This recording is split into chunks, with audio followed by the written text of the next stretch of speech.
Jackson County Prosecutor Jean Peters Baker wants to clear the air. If there is sufficient evidence, her office will file property crimes charges. That message comes in the form of a blog post as a wave of property crimes frustrate area businesses and residents. Fox 4's Hannah King live from the Jackson County Courthouse tonight with the prosecutor's message. Hannah. Well, Jean Peters Baker says that she has attended more community meetings over the last several weeks than she can count. And one thing that she says it's been a constant is a narrative that she won't file charges. And she says this narrative is coming from a variety of sources. She wants people to know that she will. And she took to her blog to defend herself and her office.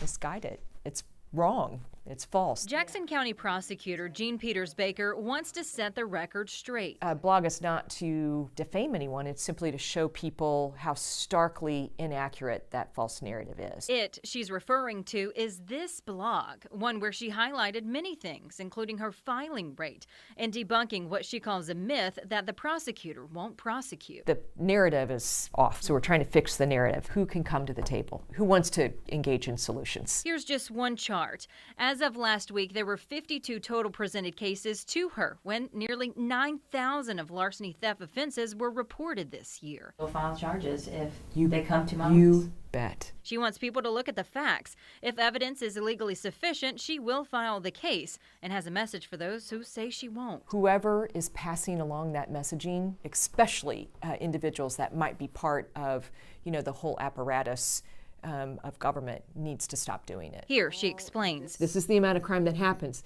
This is the amount that comes to me. She's the sliver represented in this chart. The police have to send it to me. Yep. And I think the perception is that all of them are sent to me and I just choose not to file. Right.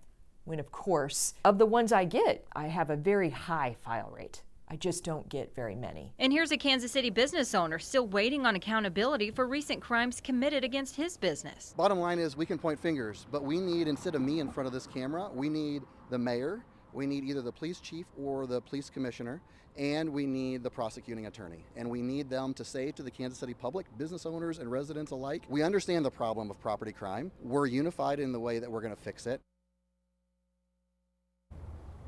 Another thing we talked about when we sat down was what can be done to help the solve rate for police so those cases can come to our office to get those charges. We did reach out to the Kansas City Police Department for a response, and we just received one moments ago. It says we have a collaborative relationship with the Jackson County Prosecutor's Office. We share information on a regular basis on cases ranging from violent crimes to property crimes. A member of their office is a regular attendee at our weekly shoot review, so we can all be on the same page and remain collaborative on all types of cases. John?